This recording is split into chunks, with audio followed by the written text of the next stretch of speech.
Captain Self. Okay. Captain Self. Nati ko akad to Captain Self. Mukhang may motorcycle shop yata ito. Kasi mukhang logo ng motor yung ano eh. Good morning, brother. Taga saan ka? Captain Self, good morning, brother. Taga saan ka?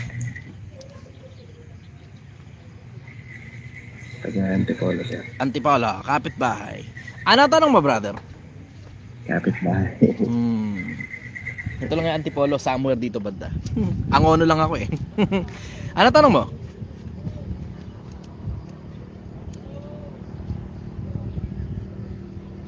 Brother, pupungas-pungas ka pa yata.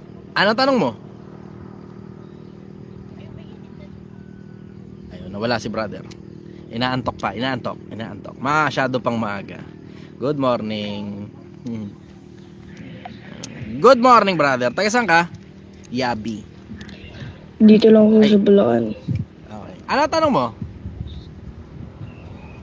Inaabuso po kasi ako ng tatay ko rito eh.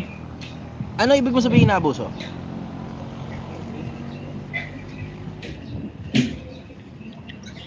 Inaabuso po ako ng tatay ko. Huwag mong gamitin yung salitang abuso. Paliwanag mo sa akin kung ano eksakto ginagawa.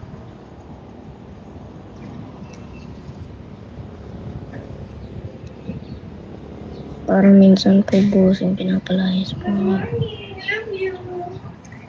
Nakakarinig ako nung nagsasabi nung I love you dyan sa background mo. Po. Sabi good morning Ano daw, po? I love you. Sabi doon sa background. So, wala po eh. Ilang taon ka na? Pinapalayas po. Ano na po? 11. 11? At tuturuan kita. Ito ang sikreto. Para hindi ka pinapalayas ng magulang mo, matuto kang sumunod sa kanila. Tatanong sa akin bakit? Kasi sila may-ari ng bahay. Kung sino may-ari ng bahay, siya ang masusunod dun sa bahay. Darating din naman yung panahon na ikaw na yung may-ari ng sarili mong bahay. And you get to do all the rules and regulations inside your own house.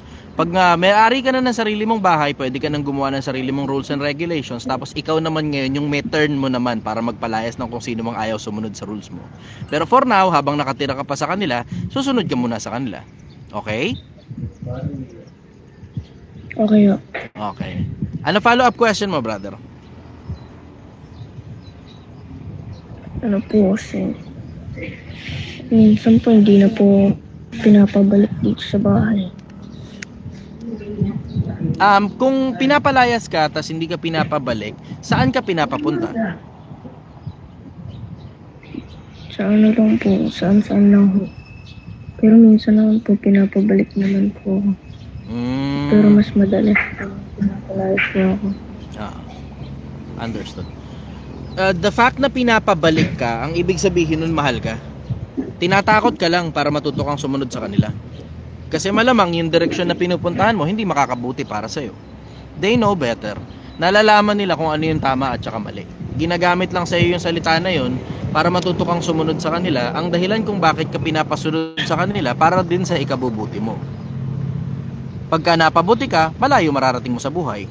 Kapag pinili mo lang yung gusto mong gawin, na yun nga yung dahilan kung bakit ka pinapalayas, alam mo wala ka mararating sa buhay. Yun yung dahilan nun.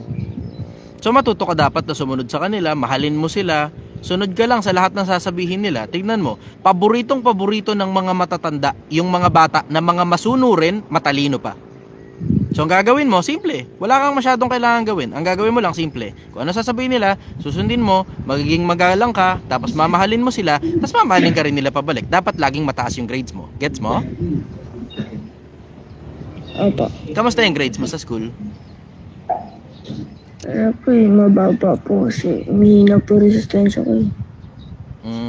Okay. Yung grades mo sa school sobrang importante. So kailangan lagi kang magre-review, lagi kang mag-aaral kasi paborito ng mga matatanda yung mga matatalinong bata. Parang katulad sa akin, na-appreciate ko na umakyat ka sa live ko. So ibig sabihin nun, meron kang interest sa mga bagay na naririnig mo galing sa akin. Ingat ka nga lang na mapakinggan mo yung mga bagay na sinasabi ko na alam mo namang hindi para sa bata. And you just have to make sure na sumusunod ka sa magulang mo sa lahat ng mga bagay na gusto nila. Sa ngayon, wala kang choice. You have to make sure na sinusunod mo ang magulang mo sa lahat ng bagay na pinapagawa nila sa'yo. Kasi kakabuti mo yun. Ngayon, kapag tumungtong ka ng 18, 19, 20, you get to create your own rules. Tapos, pag nagkaanak ka na, yung mga bagay na itinuro sa'yo ng mga magulang mo, marirealize mo, tama pala sila. Tapos dun sa panahon na yun, ma-appreciate mo sila. Ngayon, habang bata ka pa, pag-aralan mong mahalin at saka sundin ng magulang mo. Yun ang masasabi ko sa'yo, brother. Kasi paboritong-paborito ng mga matatanda, yung mga batang masunurin. Ngayon, eto may challenge ako ngayon sa'yo. Ready ka? Opo. Okay. Eto challenge ko sa'yo. Ang challenge ko sa'yo, sa loob ng 1 buwan, sundin mo lang lahat ng sasabihin ng magulang mo. Tapos, ang target mo, hindi yung masunod lang sila. Ang target mo, dapat matuwa sila sa'yo. Tapos tignan mo kung paano magbabago buhay mo. Kuha mo yun? Oo. Galingan mo sa buhay, ha? Opo. Okay, sige. So po, bossing, Sige, go. isasabihin ko po ako eh. Sige. Nasa ospital po ako ngayon. Putol po yung paa. Initak po ng tatay ko. Ano daw ang dahilan? Kasi nakabuntis po ako. Ilang taong ka na? 11 po. 11. Okay. Saan ka nakatira? Lalaki ho. Dito ho sa Bangbang. Saan ba na yung Bangbang? Dito po sa Bulacan. Okay. Ang nanay mo nasaan? Wala po, nasa probinsya po eh. Nasa probinsya. Okay. Sino nagdala sa sa ospital? Lula ko lang ho. Lola. So for now, dun ka muna sa lola mo mag-i-stay. Okay? Oo. Pero wag kang mawawala ng pag-asa kasi kahit naman putol yung paa mo, magiging magaling ka pa ring bata. Ang kailangan lang, gagalingan mo lagi. Okay? Opo. For now, doon ka muna sa lola mo, pagaling ka doon, tapos pagka kaya mo nang pumasok uli sa school, gagandahan mo grades mo. Kasi ang bottom line naman, hindi na importante kung kumpleto katawan mo o kulang. Hindi na rin importante kung ano pa kalagayan mo sa buhay. Pagka paborito ka ng mga tao, malayong mararating mo sa buhay. So dapat gagalingan mo lagi sa pakikisama, gagalingan mo lagi sa pagsunod dun sa mga nag-aalaga sa'yo para lagi silang matutuwa sa'yo, okay? Opo. Meron ka pang tanong? Wala na po, sir. Okay. Kapag may mga tanong ka, i-message mo lang ako, ha? Andito si Kuya Chester para sa'yo, okay? Opo. Sige. Bye-bye! Bye-bye ho.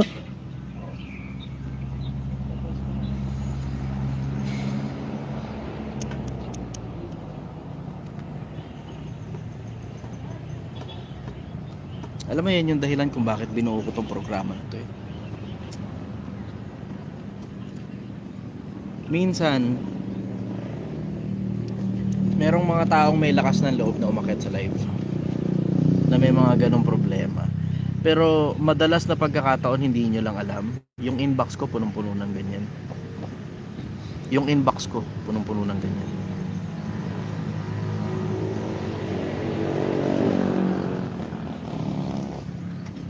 Yun yung dahilan kung bakit kapag pumapasok ako sa inbox, I have to make sure na emotionally ready ako para sa problema ng taong bayan.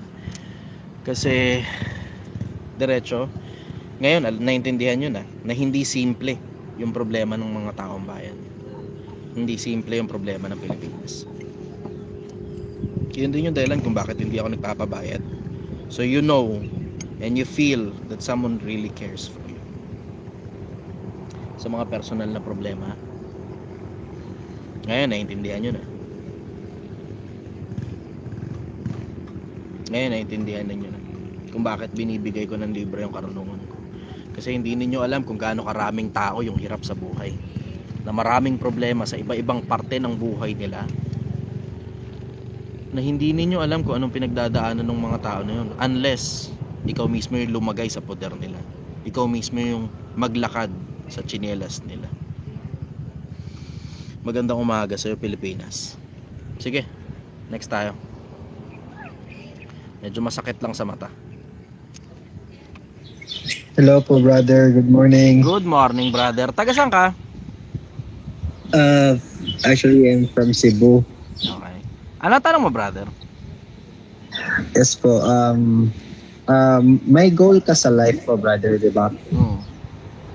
I'm also having goals in my life, but how do you handle distraction?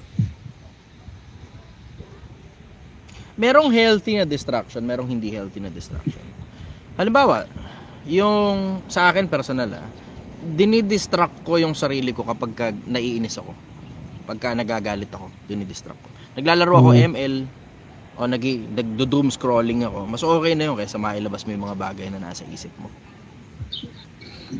Sa dami na sakit ng ulo ko, sa dami ng problema ng mga tao na pinipilit kong resolbahin, merong healthy na distraction. Ang tawag doon, escapism.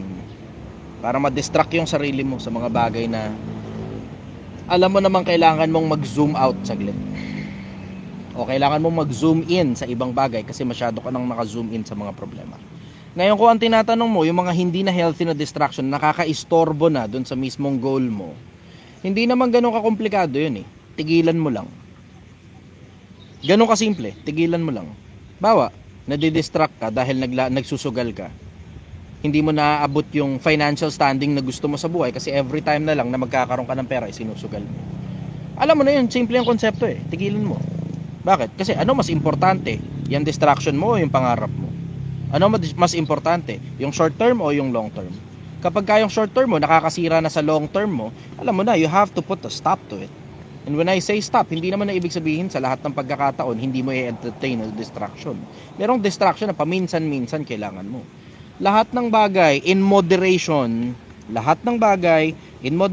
as long as hindi nakakamatay, hindi nakakapagkasakit, okay lang yan, including distraction. Pero lahat ng bagay na sobrang masama, brother. Ganun lang naman kasimple yun eh. Alamin mo lang kung kailan yung tamang panahon para dun sa distraction, para mag-take place. Paminsan-minsan kailangan mo yan. Paminsan-minsan kailangan mong huminga. Gaya ng sabi ko, ang tawag nila doon, escapism. Paminsan-minsan kailangan mo yan. Pero may mga pagkakataon, diretso, pagka nakaka-istorbo na talaga sa'yo, then that's the time para you have to put an extremely good notice on yourself para pulisin mo sarili mo at nang hindi regular na nangyayari sa'yo yung mga ganung bagay. Kailangan mong you have to be proactive sa sarili mo. Pupulisin mo sarili mo. Nadidistract na naman ako. Masyado na ako matagal sa CR, 3 oras na ako dito, nagalo lang naman. Diba? Doom scrolling ka, TikTok ka, ganun ka ng ganun, istorbo yan. Sugal ka ng sugal. Nagte-take toll na ngayon yan sa financial standing mo. Pati sa intellectual mo, isama mo na rin pati emotions mo. Pero di mo tinatanong po, brother, kasi yung distraction na yung mean ko sa distraction is yung parang experience ko dati, siguro halos lahat ng bagay is nakuha ko na, yung mga gusto ko, trabaho, yung material things, but the same way yung mga past bad experience ko is yung parang yung way na makaka-demotivate sa akin mag-demotivate sa akin trauma ba tinutukoy mo? Parang ganun po. Yung ganun po is wala kasi akong masabihan, ganun, puro lang work, yung ganun ba. You need to get the poison out of your system, brother. You need to get the poison out of your system. Pwedeng therapy, pwedeng regular na pakikipagkwentuhan sa iba't ibang mga tao tungkol doon sa problema mo na yun. You do what you have to do, brother. Kailangan mong gawin yung bagay na gumagana sa'yo. May mga pagkakataon na alam mong nandun ka sa problema na yun, na state of mind na nararamdaman mo yung sakit ng trauma na nangyari sa'yo in the past. Tapos meron kang pitik na nagawa na gumana. Ulit-ulitin mo lang yun. Kung yung pitik na gumana nanood kayo ng movie, ulitin mo yun. Kung yung pitik na gumana, therapy, ulitin mo yun. Kung yung pitik na gumana, nakipagkwentuhan ka kung sino mang hindi mo kilala tungkol dun sa nangyari sa'yo in the past, ulitin mo yun. Ganun po ba? Sige po. I strongly Dahil suggest, dun, brother, dahil- magpa-check up ka. Yun nga yung sinasabi ko sa inyo. Pagka may nararamdaman kayo, hindi na importante kung psychological yan o physical, kahit nga spiritual magpa-check up kayo. Magpatingin kayo sa espesyalista. Magpatingin kayo. Huwag kayong matakot sa mga sa mga espesyalista. Yung iba nanghihinayang pa sa pera. Puta, pagka nasira ulo mo, maniwala ka sa akin. Hindi mo mapapakinabangan yung pera mo. Katulad nung halimbawa yung mga taong depressed. In case hindi nyo alam, napakaraming mga taong mayayaman na depressed. Hindi pera ang solusyon sa lahat ng bagay. Pero yung pera mo, wala nang magagawa yan kapag napatay ka na. Ano ibig sabihin? Matuto kang gastusin pera mo. Sa tamang paraan, matuto kang gastusin ang pera mo. Tignan mo, katulad niya, maganda na financial standing mo Ang meron sa'yo ngayon, yung trauma na nangyari in the past na hindi mo talaga mapakawalan kahit sobrang ganda na ng financial standing mo. Ano ngayon na ibig sabihin? You have to do something out of the usual. Hindi mo madadaan sa katatrabaho, lulunurin mo sarili mo sa trabaho, hindi gagana yan, brother. Bakit? Yung pagtatrabaho, alam mo namang ginagawa mo yung bagay na hindi mo gusto para kumita ng pera. Tapos madadagdag pa yung psychological problems mo. Palagay mo ba ikakabuti ng psychological problems mo? Mareresolve ba psychological problems mo sa pagpapakalunod sa trabaho? Di ba? Hindi pera pinaka-importanteng bagay sa mundo. Ulitin ko, hindi pera ang pinaka-importanteng bagay sa mundo. Wala lang nagsasalita niya sa social, diretsahan wala nagsasalita niya sa social media na hindi pera ang pinaka-importanteng bagay sa mundo. Dito sa comment section, makikita mo. Alam mo sa comment section, they have it right. Alam ng mga tao sa comment section na hindi pera pinaka-importanteng bagay sa mundo. Pero sa mga nagdididip pa dyan sa social media, sa mga nagsisisigaw sa social media, halos walang nagsasalita na hindi sobrang importante ng pera. And when I say hindi sobrang importante, in comparison to your mental health, to your spiritual health, to your heart, to your mind, to your soul, hindi sobrang importante ng pera. Mas importante ang buhay kaysa sa pera. Mas importante nga mabuting pangalan kaysa sa pera. Hindi first priority pera. Hindi first priority pera. I know a lot of very rich people na depressed. Napakarami niyan. Hindi nyo lang alam. Napakarami kong kilala na mga mayayamang tao na gustong makipagkwentuhan sa akin gabit araw. Hindi ko nga lang talaga mabigyan ng sobrang daming oras. Pero ang dahilan kung bakit gusto nilang makipagkwentuhan, kasi I listen to them. Nakikinig lang ako. Bakit? Alam naman nila resolution sa problema nila Yung mga nangyaring trauma in the past, alam naman nila wala na silang magagawa ron Bakit? Patay na nga yung magulang nila nag-cause ng trauma Patay na yung jowa nila na nag-cause ng trauma. O yung jowa nila nasa ibang nasa ibang kandungan na. Yeah. Hindi alam mo, hindi pera pinaka-importanteng bagay sa mundo, brother. Take it from me. Take it from yourself. Hindi pera ay pinaka-importanteng bagay sa mundo. Nakuha mo na yung gusto mo, pero yet you still have that poison inside of your head, inside of your heart. You need to get the poison out, brother. You need to get the poison out. Ako, suggestion ko sa'yo, therapy, brother. May pera ka naman Magpa-check up ka. Therapy. Gumagana yun. Pero kailangan mo nga lang magaling. Kasi may mga therapist, medyo parang sakto lang. Ganun. Pera-pera lang. Pera-pera lang. Oo. Kasi maraming doktor, diretsahan, pera-pera lang Maraming doktor, pera-pera lang. Wala naman talaga malasakit sa'yo Hindi para ungkatin nila yung problema mo, ang gagawin sa'yo, tatapon ko sa specialista. Pero ako, diretsahan dumiretso ko lang sa specialista. Pa-check up ka, brother. Gumagana yun, in case lang na hindi mo alam. Gumagana yun. Opo. Tapos marami kayo, in case lang na hindi mo alam, you would want to zoom out sometimes. Paalala ko lang sa inyo, Pilipinas. Minsan, nakatutok ka kasi masyado dun sa bagay na nangyari dati. Minsan, kailangan mo lang lumawak. Kailangan mo lang makita yung problema ng ibang mga tao, tapos you will realize and you will understand that their problems are far worse than you have. Yung mga problema ninyo, yun mismo, yung mga eksaktong problema ninyo, problema din ng ibang tao yan. Ako rin, meron din akong ganyan. Chip on the shoulder, meron din akong ganyan. Yung mga bagay na sinabi sa akin ng mga taong patay na ngayon, na mga bagay na nakatatak pa rin sa isip ko, na hanggang ngayon nakaka-apekto pa rin sa buhay ko, meron din akong ganyan. Meron din akong ganyan. Pero siguro, ang pinagkaiba ko lang sa ibang mga taong may problemang ganun, yung sa akin kasi meron akong matinding purpose Ang purpose ko, makatulong sa kapwa-tao. Hindi ako makakatulong sa kapwa-tao kung di ko ayusin yung sarili ko. So inuna ko na munang ayusin yung sarili ko. Ngayon, tsaka ko ngayon pinresenta yung mga bagay na laman ng utak ko sa taong bayan para makinabang kayo. Hindi yan para magyabang ako. Hindi yan para ako mayaman, kayo mahirap. Katulad nung ginagawa ng ibang influencer sa social media. Wala nga akong pakialam sa pera nyo Wala akong pakialam sa pera ninyo. Puta, ang daming taong gustong mag-invest dito sa Project 1M. Kung alam nyo lang, ang daming nangungulit sa akin sa inbox para sila na daw yung magdadala ng Project 1M doon sa probinsya nila Sila na daw yung magdadala ng Project 1M sa Metro Manila. Ang kailangan lang daw, tatanggapin ko yung pera nila, franchising fee. Hindi naman ako interesado sa pera nyo eh. Hindi, ulitin ko, hindi ako interesado sa pera nyo. Hindi ito tungkol sa pera. Project 1M is not about money. This is about fixing people's lives. Tingnan mo, nakita mo yung bata kanina? Kung narinig niyo, pinutol ng tatay niya yung paa niya. Bakit? May problema eh. Tingnan mo yung katulad nung sa'yo, marami ka ng pera. Pero alam mo, you still have that poison inside of yourself, inside of your head, inside of your heart. Yun ang dahilan kung bakit ako nagtsatsagal lumabas sa social media. Kahit itong oras na to, dapat natutulog na kami rito. Dapat natutulog na kami. Hindi ito yung oras para mag-live. Yung oras ko para mag-live supposed to be within business hours. Kung pera-pera lang to. Kung pera-pera lang. Pero alam nyo matagal lang tapos yung operating hours namin, bumilang na ng oras.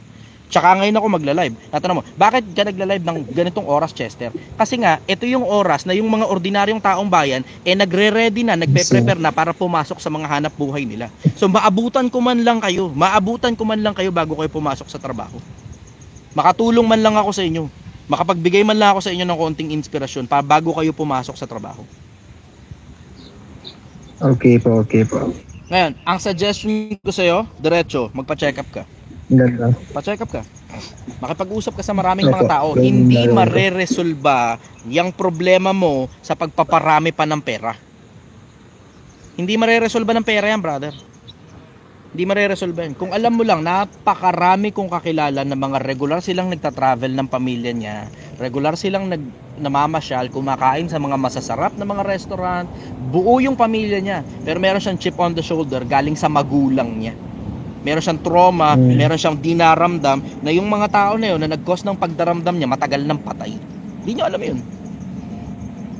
Pero yun nga sinasabi ko sa inyo, hindi pera pinaka-importanteng bagay sa buhay. Mga kapatid, brothers, sisters, hindi sobrang importante ng pera kumpara sa mental health mo. Mas importante yung mental health mo. Yung depression mo, hindi kayang gamutin ng pera yan. Ang kaya lang gawin ng pera, bigyan ka ng panandali ang dopamine. Ano yung dopamine? Bumili ka sports car, manihuhin mo ngayon, tignan mo, paglipas sa isang buwan, parang normal na rin sa'yo nagmamaneho ng sports car. Wala na yung katulad nung saya na binili mo yung sports car na yun, yun yung pinakaunang araw na minaneho mo yun, sobrang sarap nun, sobrang saya nun. Pero paglipas na isang buwan, it feels ordinary. Nako Pilipinas. After din naman nabili ko lahat ng mga gamit ko, kotse, then after dun, babalik lang din ako, loan mo na din, yung babalik lang din sa, yung naisip ko na din dati, yung mga, ayaw kong isipin ba, ganun. Yun nga yung dahilan kung bakit ang lagi ko lang hinihingi sa mga tao panalangin. Baka request ko lang, ipaki-heart ninyo itong post na to, ganun, yun lang. O dito sa YouTube, baka paki-share naman ito, para mas maraming tao yung maabot ng programa ko. Bakit? Gusto ko lang tumulong sa mga tao eh. Yun ang interest ko. Yun talaga ang interest ko, makatulong sa mga tao. I know that money will come along, pero hindi first priority ang pera dito. Tangina, wala nga akong pakialam sa pera. Puta, kung diretsa kung pera at pera lang, madali naman magbenta ng course. Kung papagawala ako niyan, gasino lang naman, kalahating milyon lang magpagawa ng course eh. Yeah. Kalahating milyon, tapos ang kikitain ko dyan, mga daang milyon. Magaling ako magsalita eh. Alam nyo yan. And that's not being boastful, hindi yan sa pagyayabang.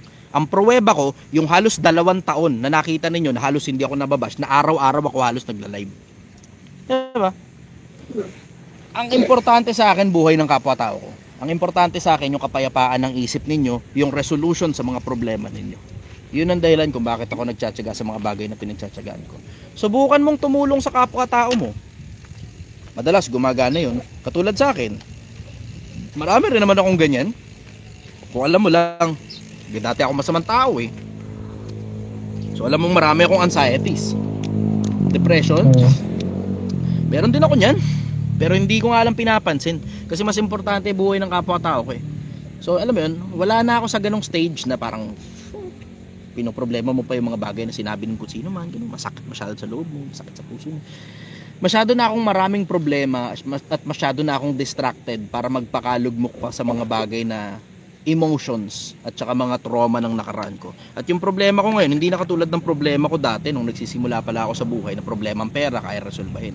Ngayon yung mga problema ko, hindi na kaya resolbahin ng pera. Diretsahan, mga problema ko ngayon, hindi na kaya resolbahin ng pera. Bakit? Kasi ang mga problema ko na ngayon, yung problema ng kapwa-tao ko, pinipilit ko resolbahin.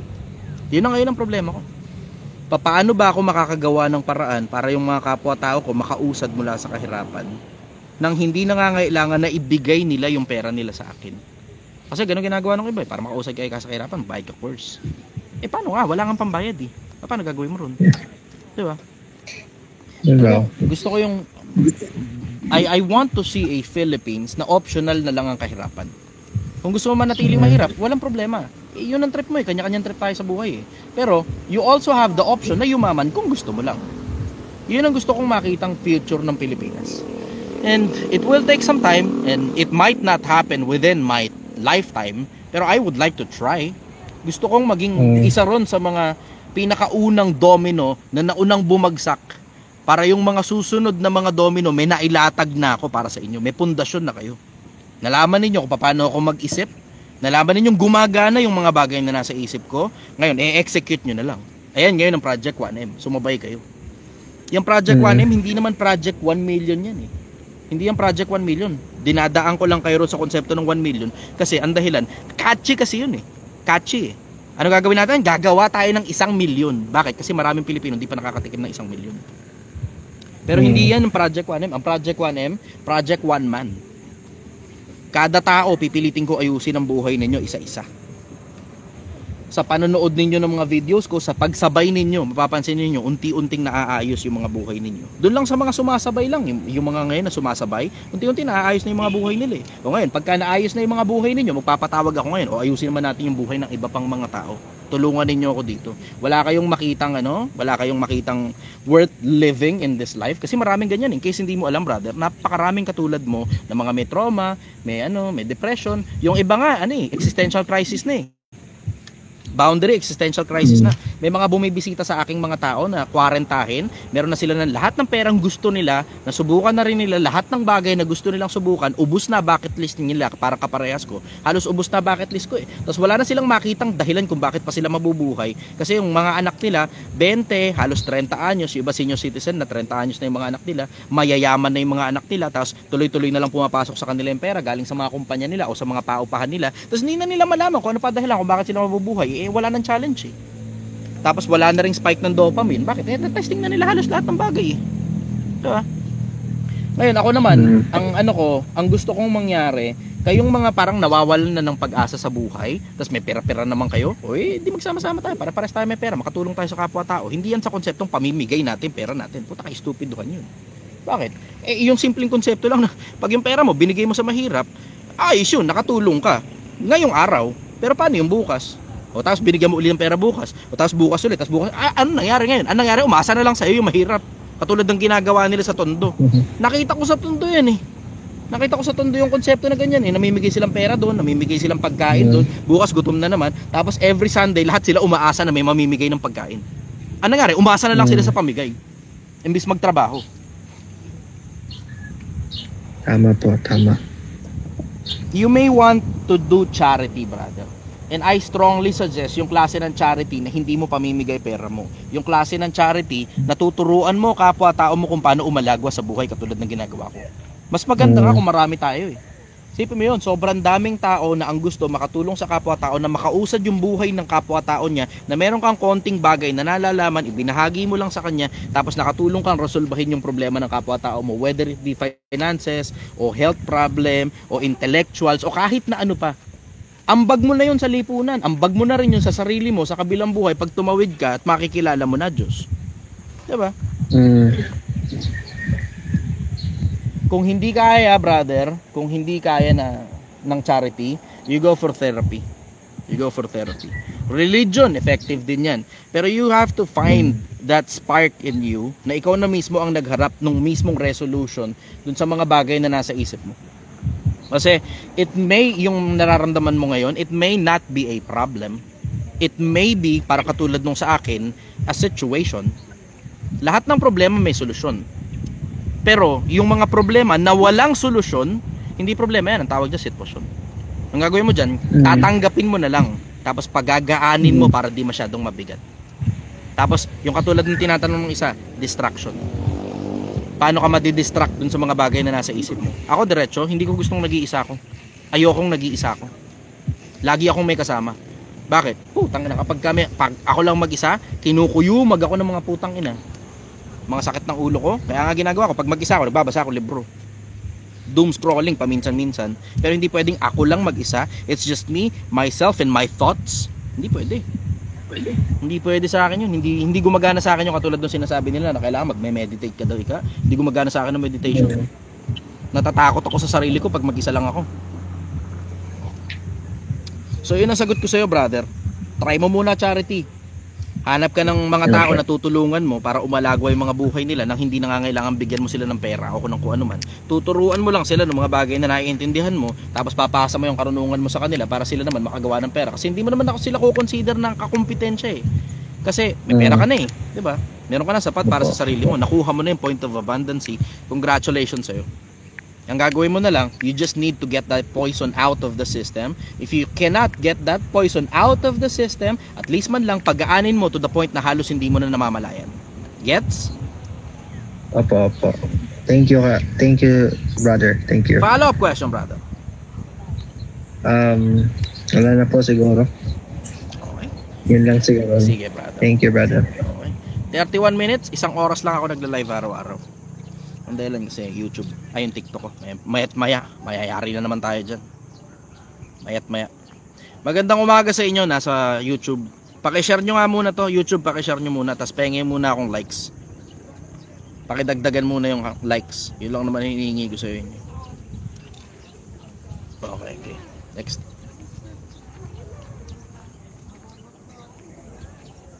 Medyo mainit na dito sa pwesto ko. Masarap yung vitamin D. Pero hindi pag nakatutok sa mata ko.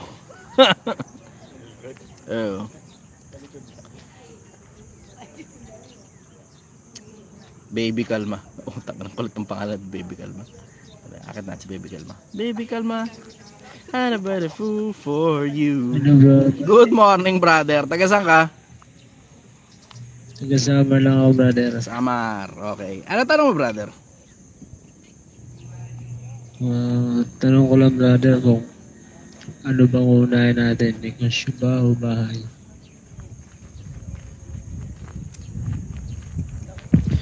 Nakadepende kung alam mo ginagawa mo. Kung alam mo kung paano magpaikot ng pera, pwede kang magnegosyo. Kung hindi mo alam kung ano ginagawa mo at pang-empleyado ka talaga, pwede ka nang welcome ka na gumawa ng bahay. Depende kung alam mo ginagawa mo. Yung iba sasabihin dyan diretso, hindi, magnegosyo ka. Putang ina. May 1 milyong piso ka, kinuha mo sa pag-i-empleyado sa ibang bansa, inuwi mo sa Pilipinas, hindi mo alam kung ano ginagawa mo. Putang ina, yan ang pinakamabilis na paraan para ubusin mo yung pera. Sana inilagay mo na lang sa bahay. Kasi ganito Hindi yung kasi ako brother, hindi kasi alam mo, pinagkaiba ko sa ibang mga influencer, hindi kasi ako greedy. And when I say greedy, I am talking about money. Hindi ako ganun ka-greedy sa pera. Kasi I already have enough. Yung ibang mga tao, gumagawa ng sistema yan para yung pera mo lalagay nila sa bulsa nila. At sabihin sa'yo, mag-business ka. Paano business? Maging reseller ka nito. Ayan, ang putang ina. Tapos, ang malupit nun, pinapag-reseller ka na nga nila, pinalalakihan pa nila yung initial investment mo. Minsan 200,000, minsan 500,000, minsan yung mismong buong 1 million mo na ipapalagay nila sa bulsa nila. Ni hindi man lang kinonsider kung may sales skills ka ba. Tapos sa magiging ending nun, natambak sa'yo sobrang daming produkto, tapos hindi mo na mababawi pera mo kahit kailan. Napakarami niyan. Sabi ng isa, power! Kilalanin mo muna sarili mo, brother. Kilalanin mo muna sarili mo. If you have enough skill, pwede kang pumatsi-patsi, barya-barya. Kung meron kang puhunan, kahit muna 5,000 lang muna. Kung simulan mo lang muna kung ano man yung nasa isip mo, barya-barya lang. Even better, kung ano yung nasa isip mo na negosyo, pwede kang mag-empleyado sa mapalagay mo in the future magiging kakumpetensya mo. Pwede yun. Basta maghahanap buhay ka lang ng tama, wag mo lang babalasubasin. Pag magtatayo ka na ng negosyo, you got the knowledge, meron ka na nakuhang karunungan galing dun sa mismong loob ng negosyo ng kakumpetensya mo, tapos nasweldohan ka pa nila. Practical. Diba? Yung practical. Bawa, gusto mo magkaroon ng kantin, magtrabaho ka muna sa kantin. Tignan mo muna kung gusto mo ba, kung kakayanin mo ba, tapos pag-aralan mo muna kung paano tinatrabaho yung kantin. Parang inuula ka ng trabaho ko, idol.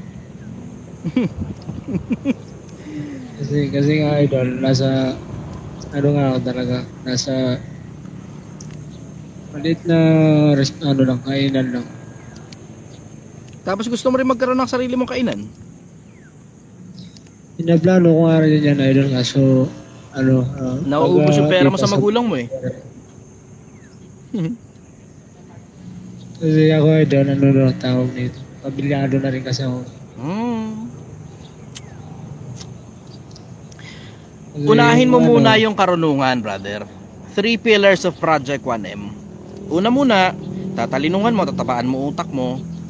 Susunod, pagtatrabahuhan mo ng husto. Tapos susunod, pag-iipunan mo. Hindi lang naman pera yung pinag-iipunan eh. Pati karunungan, iniipon din at the same time. Tatrabahuhin mo, tapos you will understand what works and what does not work. Ganun. Bago ka magsimula ng sarili mo. Pero I strongly suggest, patabain mo muna utak mo. Tapos siguraduhin mong kaya mo nang magmaneho, barya-barya lang muna sa umaga. Yun ang suggestion ko. Ngayon, kung palagay mo hindi mo talaga kaya magmaneho ng negosyo at palagay mo okay ka naman na sa pag-i-empleyado, ang kailangan mong gawin, ma-promote para lumaki sweldo mo. Habang napopromote ka, lumalaki sweldo mo. Pag lumalaki sweldo mo, yung pera na ginagastos mo, nananatiling ganun pa rin at hindi mo nilalakihan ang gastos mo, then mas lalaki ngayon ang ipon mo. Makakapagpatayo ka na ngayon ng bahay. Gets mo? Yung ano ko kasi idol, yung halimbawa, plano ko kasi talaga idol, unahin ko muna yung bahay. Kasi may mga anak na rin ako eh. Tapos yun, nandito ako sa Manila, mga kabuhan, nangungupahan din. Ito suggestion ko sa'yo, kaysa kumuha ka, magpatayo ka ng bahay katulad ng ginagawa ng maraming tanga, doon nauubos na lang lahat ng pera nila, kumuha ka na sanlatira. Yung bahay na isasanla sa inyo, tapos mga 1 taon na sa inyo yan, libre lang kayo makakatira doon hanggat hindi nasosoli yung principal amount, hindi ngayon makukuha yung bahay. So nandun lang kayo sa bahay na yun, nakakalibre na kayo. Gets mo? Mura lang yun. Lalo na katulad niya, nasa Cebu kayo. Yung pamilya mo nasa Cebu. Gasino lang naman eh. Dito nga sa Metro Manila, merong squatters area na 50 mil lang. Meron ka na sanlatira eh. Diba? Hindi mandatory magpatayo ng bahay lalo na kung wala ka masyado maraming pondo, brother. Patapong pera yan. Patapong pera. Yung pagpapatayo ng bahay habang wala ka pa masyadong maraming pondo. Ipunin mo muna sarili mo kasi hindi mo gusto yung maipit dun sa alam mo. Ito isa sa mga problema ng mga taong may pera eh. And when I say may pera, ibig sabihin meron lang konting ipon, hindi mayaman. Yung konting pera ang gusto, ipagpatayo ka agad ng bahay, tapos malalaman mo, bukas makalaman, babalitaan mo, isa sa mga magulang niya may cancer, wala siyang pampagamot. Binili kasi nila ipinampatayo kasi nila ng bahay, tapos ang ending, nabebenta rin yung bahay. Naglalakad sa kalsada, nabali 20, wala ngayon silang pera. Tapos kailangan 100,000, ang ending, nasanla yung bahay. Huwag mong iipitin ang sarili mo, brother. Huwag mo ipitin yung sarili mo. Kung meron ka naman ng sapat na pondo, palagay mo kaya mo na, kaya mong bumili o magpatayo ng 2 nung katulad ng bahay na nasa isip mo, edi tsaka ka ngayon magpatayo. Diba? Pero kailangan mong magtabi, kailangan mong mag-iwan ng pera para sa'yo kasi you will never know. Isipin mo lang yung konsepto na nagkaroon ng sobrang laking opportunity, may binenta sa yung parang, alam mo yung negosyo na binibenta ng palugi kasi mag-a-abroad na o kung ano man nangyari, addict, ganun. Tapos kukunin mo sana, hindi mo makuha dahil wala kang kapera-pera, ang nangyari, nangutang ka patuloy. Diba? Yan ang sagot ko ron. Follow-up question, brother. Okay na yan, Mayor. Okay. Maraming salamat, brother. Na-appreciate kita. Thank you very much. Alam mo, Pilipinas, papaalala ko lang uli sa inyo, hindi lahat ng tao pang negosyo. Papaalala ko lang uli sa inyo. Huwag kayo masyadong nagpapakinig doon sa mga influencer na parang pinalalabas lahat na lang ng tao kailangan magnegosyo. Okay yun, matuto ka ng tungkol sa pagnenegosyo, pero you have to understand, you have to have a good understanding of yourself kung pang negosyo ka ba o pang empleyado ka o pang freelancing ka. Kasi uulitin ko, hindi lahat ng tao pang negosyo. May mga tao kasi nagsisipagsalita sa social media na parang lahat na lang ng tao kailangan magnegosyo. O tapos ngayon, ano ngayon ang ending nun? Ang ending pala nun, may binebenta pala silang kung ano man, papasok pala sa bulsa nila yung pera, kaya pala pinipilit ka magnegosyo, pinagpapanggap kang negosyante kahit hindi lapat sa'yo. Pilipinas, matuto ka. Okay, next tayo. Next. Okay, hindi ko mabasa yung pangalan kasi medyo gobbledygook. Good morning, brother. Taga saan ka? Taga Metro Manila lang, boss. Metro Manila. Ano tanong mo, brother? Actually, sige, isa sa mga question ko kasi, nag-try na kasi ako mag-business before and then ilang beses din ako nag-fail. Actually, yung isa sa mga pinagpapokusan ko meron na akong pattern kung paano ko siya i-execute. Pero hindi ko talaga makuha is yung like nalulugi pa din ako, ganun, kahit alam ko na yung pattern kung paano kumita. Pero may mga times pa rin na talagang hindi ko magets, hindi ko alam kung mindset ko ba or sadyang may mali pa rin sa akin. Yung tanong ko lang dun is, paano ko ba ma-identify sa sarili ko mismo? Para, yun. Paano mo ma-identify? Brother, kailangan mong hanapin kung ano dahilan ba't ka nalulugi. Baka akala mo mindset lang ang pagnenegosyo. Hindi mo madadaan sa mindset lang yan. Maraming factor to consider. Isa ron, yung baka kapos ka sa pondo, bago pa dumating sa iyo merkado, lugi ka na. Isa doon yung swerte. Isa ron yung location. Napakaraming factors to consider, brother. Hindi lang mindset yan. Baka nadadali ka ng networking, nakakala mo, puta, nadadaan sa mindset ang pagyaman. Yung mindset, isa lang sa mga factor yan. Ngayon, ito tanong ko sa'yo diretso, sagutin mo akong diretso. Ano dahilan bakit ka nalugi? Siguro, kasi yung negosyo ko is about regarding thrifted clothes. So, thrifted clothes, palasak na industriya na yan, brother. Masyain na. In case hindi mo napansin, yung kakompetensya nyo masyado malaki. Pinapasok mo ang isang industriya na alam mong malapit nang mamatay anytime soon. Kung hindi mo napapansin, if you haven't done enough research, brother, sa ibang bansa nagsasaraduhan na yung mga malalaking branded. Branded yun na, nagsasaraduhan na. Yun yung mga batikan pagdating sa negosyo ng pagko-clothing.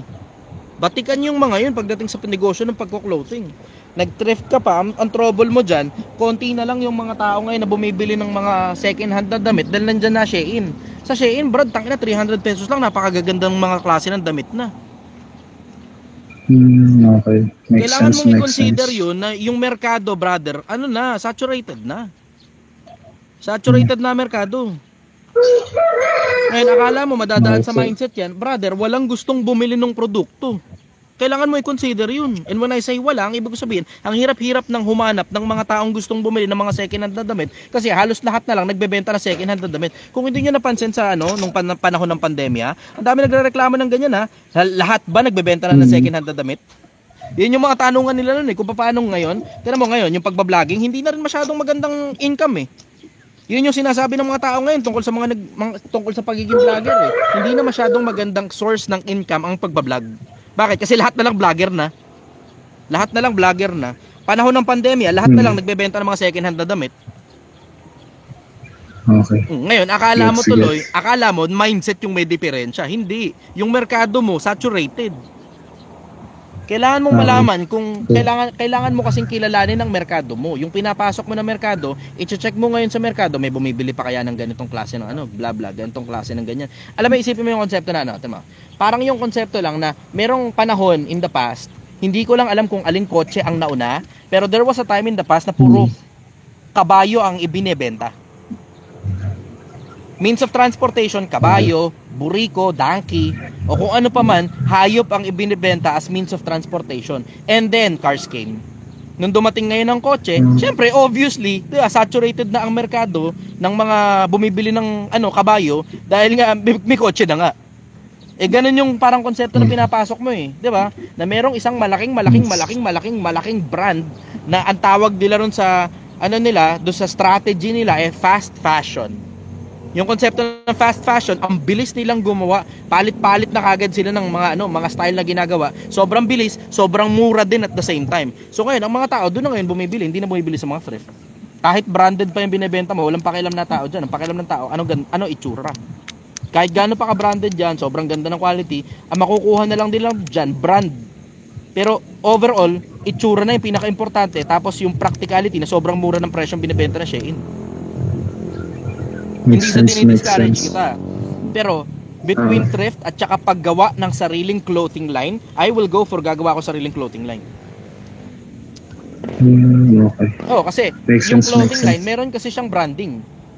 Pero yung thrift, kung ano yung brand na nakalagay doon, tingnan mo, halos lahat na nga lang, pag tinignan mo yung pag tumingin ka sa live ng TikTok, pansinin mo, wala nang masyadong maraming nagla-live selling ng mga damit.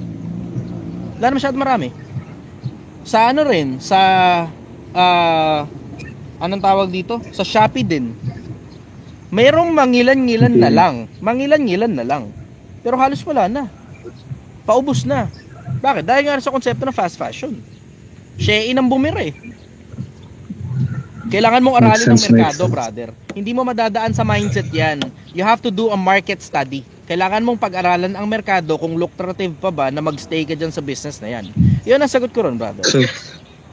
So kahit meron ka ng target audience, meron ka ng alam mo na kung paano nag-work yung market, kapag yung merkado talaga is wala, hindi talaga mag-work. Maraming industriya mamamatay na, brother. Maraming industriya mamamatay na. Dali. Binaba ng akala ko. Niyari na naman ako ng TikTok eh. Pinapag-puzzle lang pala ako dito sa kabila. Lagi na lang kasi ako suspendido eh. Suki na ako ng suspension eh. Meron na nga akong ban notice. Malapit na daw ako maban, sabi. Yung 800,000 ko na page. Malapit na daw maban. Anyways, follow-up question, brother. Tap lang yan. Wala na. Bali, maraming salamat, boss nga, kasi ang tagal ko din talaga nagsisik ng ng mga business advice talaga, kasi nga ilang beses na ako nalugi talaga. And then akala ko yun, sarili ko. Akala mo may problema sa mindset mo, no? Oo. Hindi ka nakapag-aral. Hindi ka nakapag-aral ng merkado mo. Kailangan aralin mo muna ang merkado mo. Ito na mo, katulad dun sa akin, oo, it may sound, alam mo yun, parang minadali yung konsepto ng Project 1M. Kasi mukha talagang minadali yung itsura. Pero pinag-aralan ko muna ang merkado. Nagtititikim muna ako ng kung saan-saang mga pares-pares sa kung saan-saang kanto bago ako nagsimula nito. Bago ako nagtinda sa kalsada ng sinigang, pinag-aralan ko muna ang merkado. Tapos nagpaturo muna ako sa totoong nakakaalam kung paano magluto ng sinigang, Chef Anthony Ang. Nagpaturo muna ako bago ako sumalang ng pagtitinda ng sinigang sa kalsada. Hindi yan bara-bara job na nakaisip ako, anong gagawin? Sinigang, benta sa tabi ng kalsada. Ganun na lang yun? May naisip ka lang, testing mo na kagad. Putang ina, yung pinakamabilis na paraan para malugi ka, 50 mil pa naman inilabas ko na pera. Isipin mo, ordinaryong taong bayan, hindi naman lahat merong 50 mil eh. Isipin mo kung gumaya sa akin. Puta, kaya sabi ko sa inyo, hindi papaalala ko lang po sa inyo ha. Itong The Chichester na brand ko, hindi ito business guru. Hindi. Meron lang ako mga bagay na nalalaman tungkol sa pagnenegosyo at marami akong alam tungkol sa pagnenegosyo. Pero hindi ako business guru. Kaya nga sinasabi ko sa inyo, paalala ko lang uli sa inyo, hindi lahat ng tao pang negosyo. Hindi lahat ng tao pang negosyo. Tignan mo no, isipin mo, kung hindi mo ako natanong at hindi ko tinanong sa iyo kung ano dahilan kung bakit ka nadali, baka hindi mo nga alam hanggang ngayon na palugi na ang merkado ng bentahan ng damit kapag hindi sariling brand eh. Ang uso ngayon, ito diretsahan na, ang uso ngayon, yung brand na nakapasok sa puso ng tao. Yun ngayon ang uso. Pero yung meron ka lang, alam mo yun, may sarili kang brand ng clothing, tapos wala namang konsepto, basta ka lang gumawa, kahit magaganda yung mga damit mo, mahihirapan ka pa rin makaprotrude sa merkado. Ang labanan ngayon tungkol sa damitan, puso na. Puso na. Pag yung idol nila nagbebenta ng damit, bibilhin nila yan. Ganun yung konsepto. Labanan ngayon, puro puso na. Hindi na uso yung katulad ng dati na basta maganda lang, okay na. Hindi na uso yung ngayon. Taka na, yayariin ka ng Shein dahil sila ang may-ari ng merkado na basta maganda lang at mura. Sila na may-ari ng merkado. Hindi mo makukompetensya Shein pagdating sa ganun, brother. So yun, teka, nakausap mo ako. Pag ibang tao nakausap mo dyan, ako putang ina, kukunin lang yung puhunan mo. Sabi sa mag-shift ka ng negosyo. Ito inegosyo mo, tapos bibigyan ka ngayon ng mga produkto nila, tapos bibigay mo sa kanila yung pera mo, tapos tiway na yung pera mo. Salamat bossing. Laking tulong din nun. Sige, salamat. Sige, brother. Na-enlighten ako. Galingan mo sa buhay, brother. Bye-bye.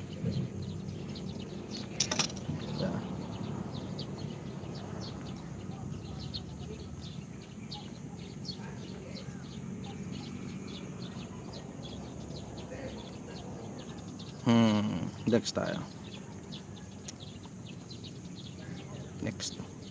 Okay, 49 minutes. Meron lang ako 11 minutes. Masakit na rin sa mata yung araw.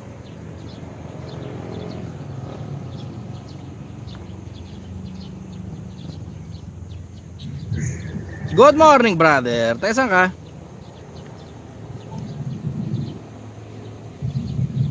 JK, good morning. Taga saan ka? Nakat mo na ako ng iba. Tulog pa yata si JK. Good morning, brother. Taga saan ka? Taga ano po ako, taga Bohol po, Bisaya po ako. Bisaya, okay.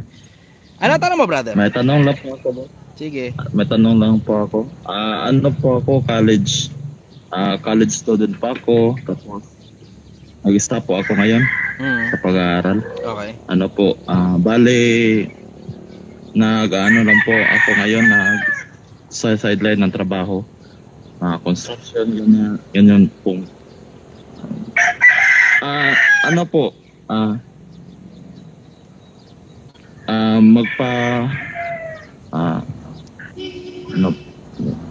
po tawagan?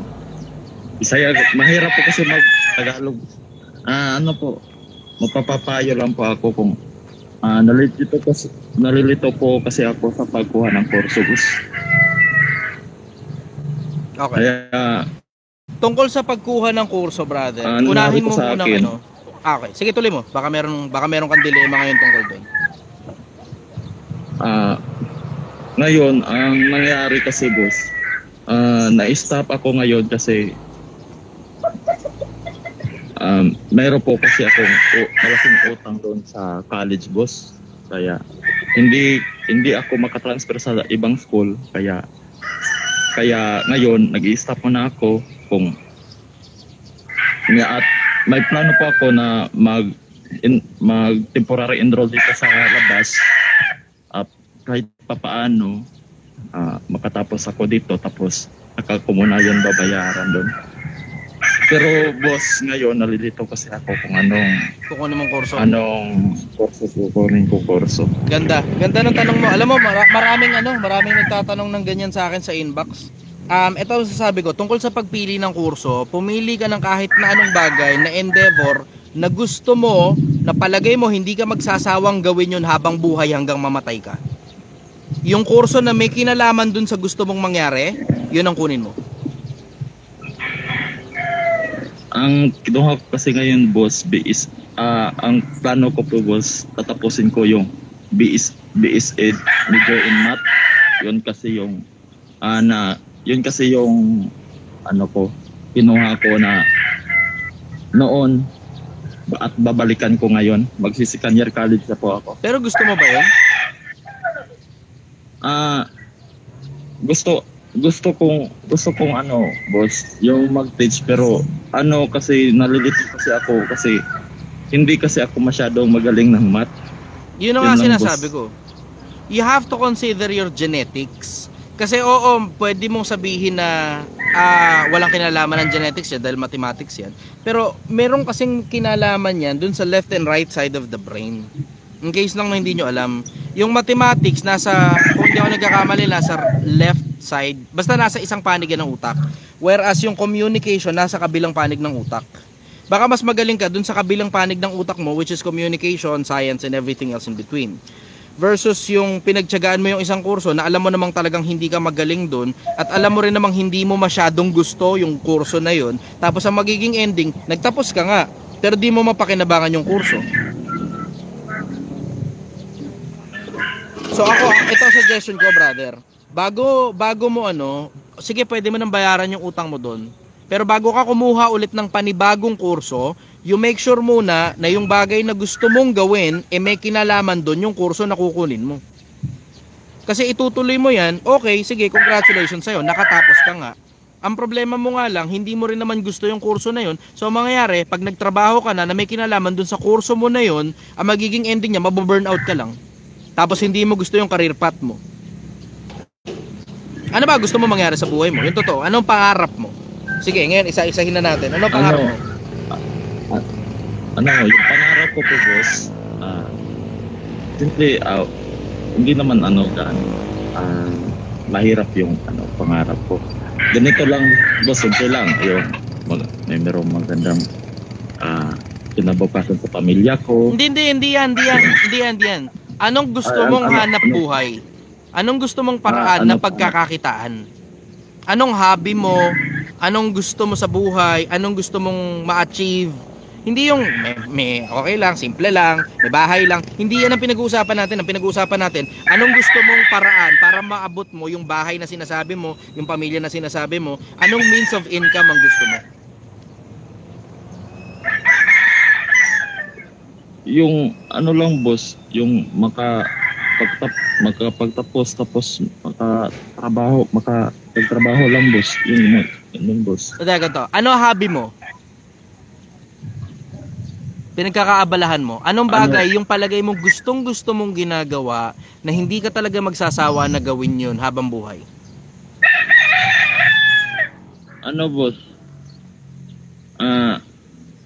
Interesado po ako sa mga skills boss, yung agriculture, yung mga mason, mga ganun. Yan yung mga ano ko.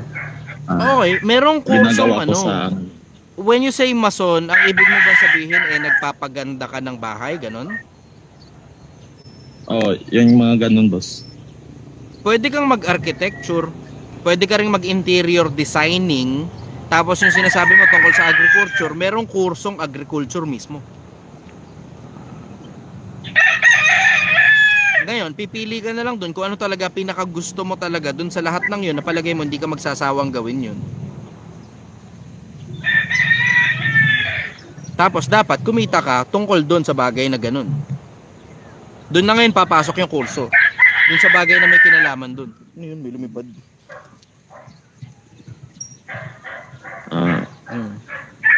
Kuha mo na.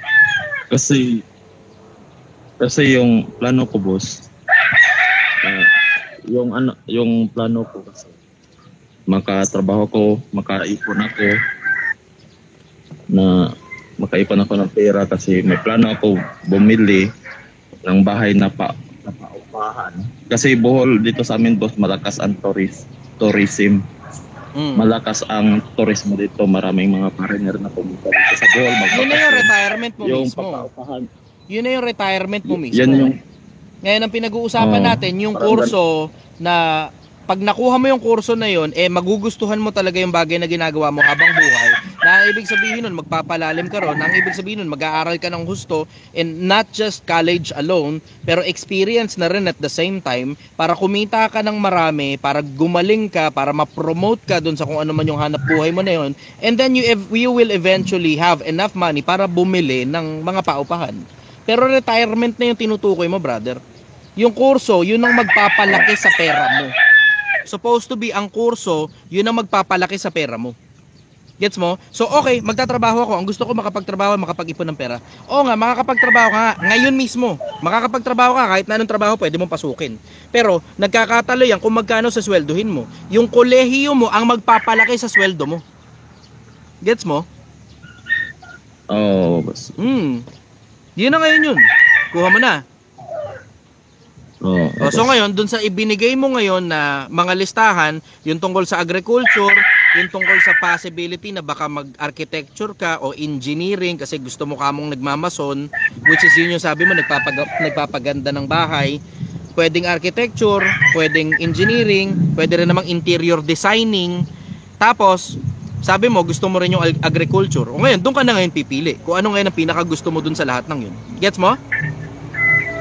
Boss. Okay, sige. Maraming salamat sa oras mo, brother. Okay, boss. Sige, salamat, boss. Salamat, boss. Uy. Okay, next tayo. Next. Last na siguro to. 58 minutes na 58 minutes.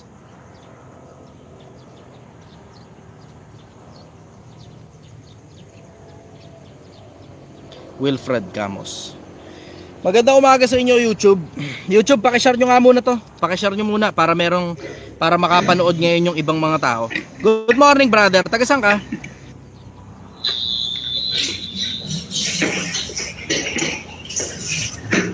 Brother, nasa CR ka pa yata.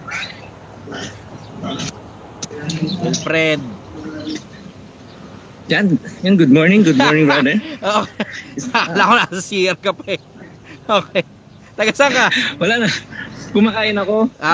Tapos sobrang ganda talaga ganda ng topic mo at saka sobrang curious. Kasi isa kong OFW, brother. Ngayon, 2 times ko na nag-abroad. Sabi ko, parang paulit-ulit lang ba yung buhay? Sabi ko, parang yung gusto kong bagay na ma-achieve, pero hindi ko siya makukuha.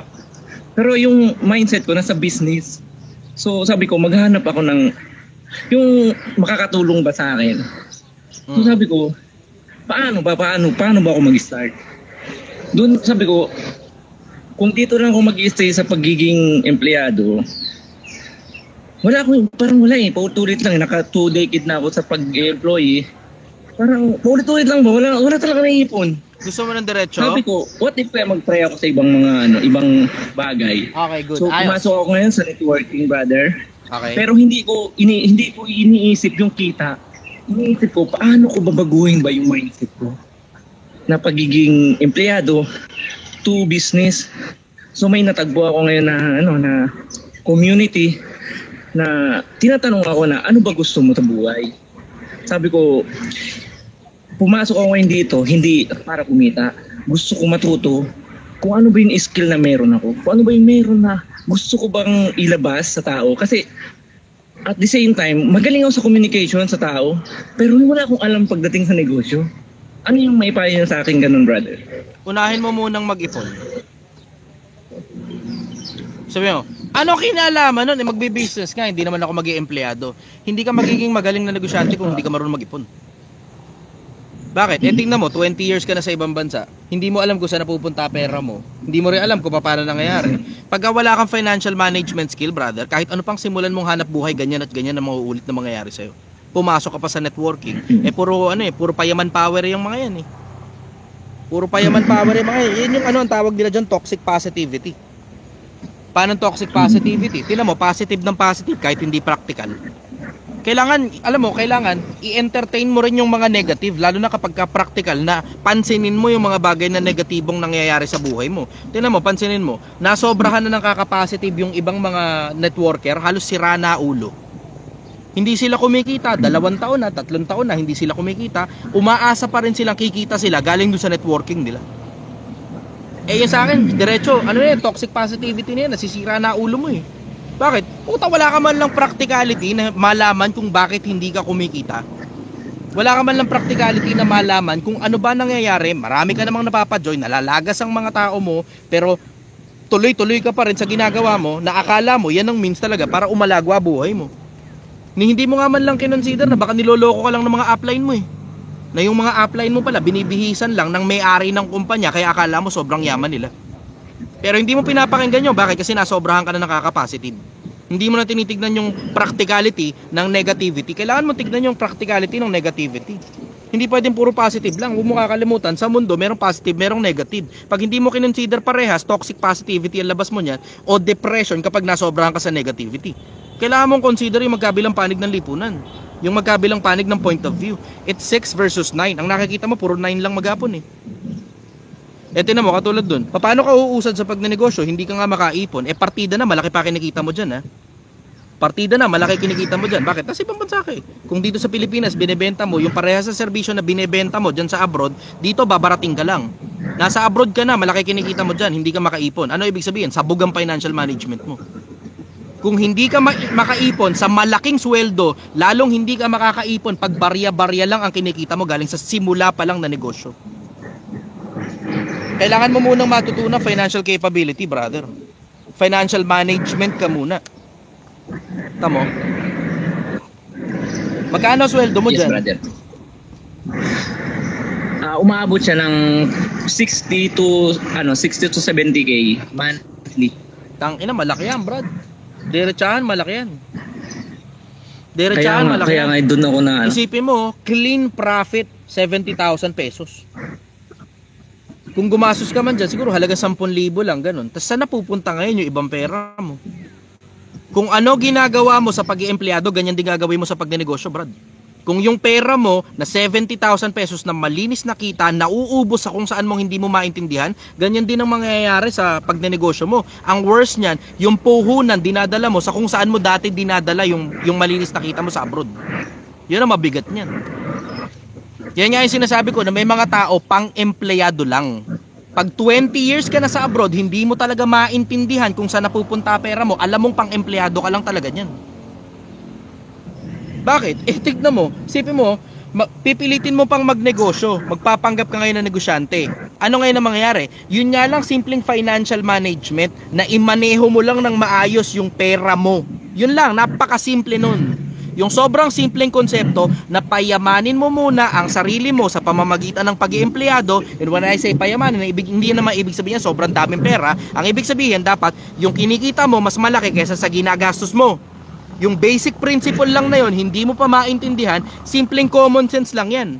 Ang worst niyan, papasok ka ngayon sa isang negosyo na akala mo yung business strategy mo gumagana at gagana talaga. Pero pag panahon na to adapt, kasi nag-iba na ang itsura, ang trenches ng merkado, hindi ka ngayon maka-adapt. Bakit? Kasi yung simpleng pag-i-empleyado pa nga lang, hindi mo ma-manage ng maayos ang pera mo eh. Nagnegosyo ka pa. Tamo? Unahin mo muna, brother, na makaipon ka muna. Bakit? Kasi kung saan napupunta yung malinis na pera mo, and when I say malinis, net profit mo, galing sa pag-i-empleyado, mas malala pa dyan ang mangyayari sa'yo pag nagnegosyo ka. Mas malala ang mangyayari sa'yo. Ganito siya, brother. Kasi ako, hindi siya totally na 20 years ako sa ibang bansa. Ibig sabihin, sa Pilipinas ako nagtrabaho. Sabi ko, iniisip ko, paano ako? Kasi sa Pilipinas talaga, brother, nakakapag-ipon talaga ako. Nung nag-ibang bansa ako, bakit rin nangyari sa ganun? Every month kasi talaga, brother, mayroon akong tinatawag na tinatanggal ko lagi yung kinikita ko. Wala ko iniisip na iba yung sa gastos sa bahay. Lagi kong tinitipid. Dati contractual kasi yung pinapasok ko dati. 50,000 na iipon ko noon. Every kontrata. Nung dumating ako sa ibang bansa, ba't nawala lahat yun, yung ganung mindset? Baka na-excite ka sa paggastos nung lumaki yung pera.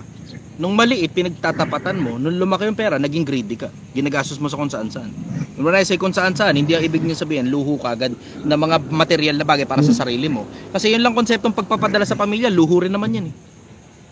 Luho rin yan. Tama. Ay, tingnan mo, nung nasa Pilipinas ka, napapagkasya nyo naman yung konting barya. Ba't ngayon lumaki yung sweldo, hindi nyo mapagkasya? Diba?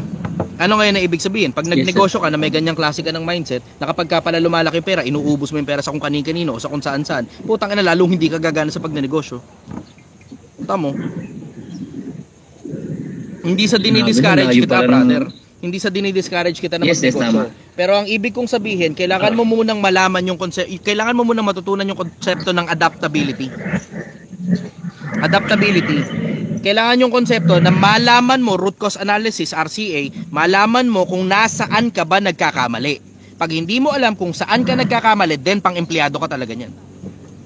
Bakit? Kasi ang trabaho ng negosyante, hanapin yung pagkakamali, lapatan ng solusyon.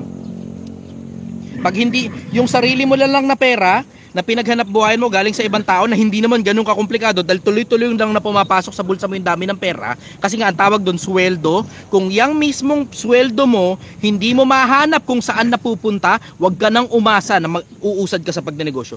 Wag ka nang umasa, Brad. Diretsahan, wag ka nang umasang uusad ka sa pagnenegosyo. Bakit? Yun nga lang, clean profit, hindi mo alam kung saan napupunta eh. Lalo pa kapag ka gross profit yan. Kapag ka gross yung pinag-uusapan, gross income. Gross income pumasok sa'yo, 10,000, akala mo malinis na yon? Hindi, ang malinis dun, mga nasa 20%, 30% lang. So ibig sabihin, sa 10,000, ang tubo mo, 3,000 lang. Pero dahil hindi mo alam kung ano ginagawa mo, ginagastos mo, pati puhunan, wala kang malay. Tapos ang pinagkakagastusan mo pa, yung pamilya mo, o yung kung saan mo man dati dinadala, yung sweldo mo sa abroad, nung nagnegosyo ka sa Pilipinas, dun mo rin dinadala, pati yung gross income mo. Yun ang ibig ko sabihin. Ako, ito suggestion ko sa'yo, brother. RCA ka muna, hanapin mo kung saan napupunta pera mo. Hanggat hindi ka nakakaipon ng pera na nasa abroad ka, huwag kang umasang gagana ka sa mundo ng pagnenegosyo. Bakit? Ang mundo ng pagnenegosyo napakamasalimuot. Walang pakialam ang merkado kung ganong hirap na hirap ka na sa pagnenegosyo. Ang merkado, pag hindi mo alam ang ginagawa mo, ilalampaso ka sa sahig. Tapos ngunguyain ka, idudura ka uli, ngunguyain ka uli, idudura ka uli, ngunguyain ka uli, idudura ka uli hanggang tumigil ka na sa kahibangan mo. In case lang na hindi mo alam, ganyang kabigat ang konsepto ng pagnenegosyo. Ang konsepto ng pagnenegosyo, may problema, resolbahin, problema, resolbahin, problema, resolbahin, problema, resolbahin, problema, resolbahin. Doon ka pa lang magsisimulang kumita paglipas sa 1-2 taon. Pag hindi mo naintindihan yung konseptong hahanapin mo ano ba talaga dahilan kung bakit ka namomroblema, ano ba talaga eksakto yung problema, yung kaugat-ugatan ng problema kasi baka ang nire-resolve mo surface level lang. Ano surface level? Wala tayong pera. Bakit wala tayong pera? Kasi kulang yung kinikita natin. Yun ang akala mo. Yun ang akala mo. Yung iba ganun mag-isip eh. Bakit wala tayong pera? Kasi kulang yung kinikita natin. Ano kailangan? Madagdagan yung kinikita. Ay tignan mo ngayon, nag-abroad ka. Niresolve mo yung problema. Pero mali yung problema ang niresolve mo. Nadagdagan yung pera. Tignan mo, nadagdagan ng problema mo. Hindi mo ngayon mahagilap kung saan napupunta pera. See? Tama. Nakita mo? Nakita mo yung brother? Napansin mo yon? Akala mo ang problema pera. Ano ibig sabihin? Pag dumami ang pumapasok na pera, resolbado na problema. Mali. Mali. Bakit? Tingnan mo, nung nasa Pilipinas ka, nakakaipon ka. Bakit nung dumami pera na dapat, dahil marami na ang pumapasok, marami rin ang naiipon mo, bakit nagkabaliktad? Kung kailan dumami yung pumapasok na pera, tsaka wala kang naiipon. Kasi mali yung problemang nire-resolba mo. See? Eh isipin mo ngayon, papasok ka ngayon sa mundo ng pagnenegosyo. Ang dami mo ngayong akala. Yung mga akala mo, mga bagay na hindi subok. Tapos pinipilit mong resolbahin yung mga akala mong problema. May mas malalim pala na problema ron, hindi mo alam. Tignan mo, katulad niyan, yung problema mo ngayon, hindi naman talaga problemang pera yan eh. Hindi problemang pera yan. Problema nga yan, financial skill yan. Financial literacy ang problema mo, brother. Akala mo pag dumami pera, resolbado na problema mo? Hindi, tignan mo, dumami pera pero lumala yung problema mo. Lumala. Bakit? Financial management ang problema mo. Hindi pera ang resolution sa financial management problem.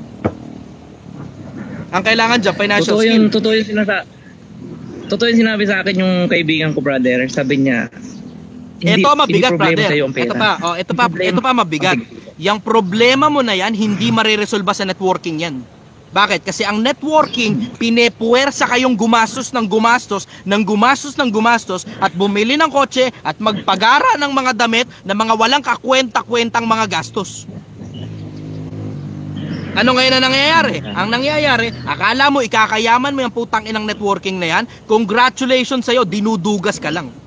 Pinapataas nila yung lifestyle mo, pero hindi ka naman kumikita. Ang nangyayari, imbis maitabi mo yung pera para makatulong doon sa mga susunod na bagay na gagawin mo, hindi, papakuhanin ka nila ng kotse. Pagkuha mo ngayon ng kotse, ipit ka na ngayon 5 taon. Tamo? Pagka ba naipit ka, pauutahin ka ba ng mga upline mo? Nako, putang ina, wag tayong maglokohan, Pilipinas. Wag tayong maglokohan. Alam mo, yung totoong pagyaman, hindi mo makukuha sa networking yan, diretsahan.